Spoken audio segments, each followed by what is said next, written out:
arrivé le samedi à Istanbul et en allant nous faire enregistrer et embarquer pour Diyarbakir, à ce moment-là, 2 personnes en civil se sont approchées de nous et nous ont dit police, vos passeports, vous nous accompagnez.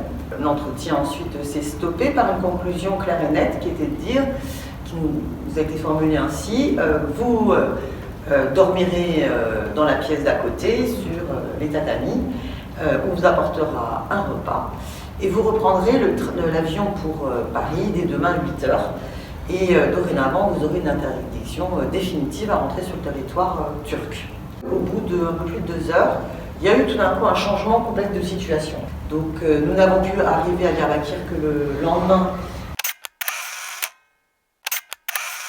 Le HDP et la délégation d'observateurs juristes nous ont sollicité pour qu'on aille à Yazgi, donc dans une école dans un village, où là l'incident conséquent qui avait eu lieu, c'est que une partie de la population, certaines personnes de la population armées par le pouvoir étaient venues faire un esclandre au niveau du bureau de vote. Un responsable de l'AKP est venu armé dans le bureau de vote et manifestement pour évidemment non seulement faire une pression terrible mais empêcher d'autres de pouvoir participer au scrutin. L'armée sur les lieux a été renforcée, une tension très forte quand nous sommes arrivés avec plus d'une soie, enfin je dis l'armée. On a pu, dans un autre bureau de vote, constater aussi la présence de militaires à l'intérieur des bureaux de vote et de militaires armés. On a pu voir toutes ces irrégularités manifestes. Voilà, Diameritas a dû faire campagne depuis sa prison et que nombre de candidats à la législative se retrouvaient également en prison parce que nombre de députés sortants sont en prison. Et toutes les personnes que nous avons rencontrées, honnêtement, c'est ça qui m'a... Parce que c'est une chose que de le savoir, c'est une autre chose que de les rencontrer. Les camarades femmes du HDP, soit elles ont fait de la prison, soit elles ont une camarade proche qui est en prison.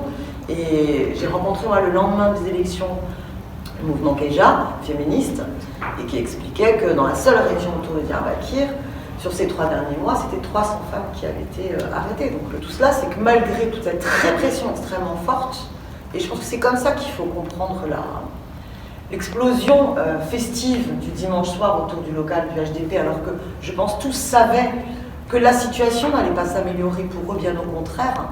Mais je pense qu'il y a une telle fierté légitime de se dire ils ont tout fait pour nous réprimer, pour nous casser, pour empêcher qu'on puisse redresser la tête. Tout a été fait pour truquer, pour nous voler cette victoire. Voilà. Malgré tout cela, eh bien, on a réussi à franchir la barre des 10%. Si les élections n'avaient pas été truquées, il aurait été contraint au 2e tour et la situation n'aurait pas été la même. De notre point de vue, à nous, délégation française, que nous dénonçons, c'est le silence assourdissant de la France. Le silence assourdissant d'Emmanuel Macron sur la situation. L'OSCE a timidement noté une campagne déséquilibrée. L'Union européenne a fait une petite grimace et parle du caractère inéquitable de l'élection. Mais la France, elle est restée muette, voire pire, quand Emmanuel Macron dit qu'il va pouvoir maintenant avoir des relations apaisées. Mais honte à eux, honte à eux.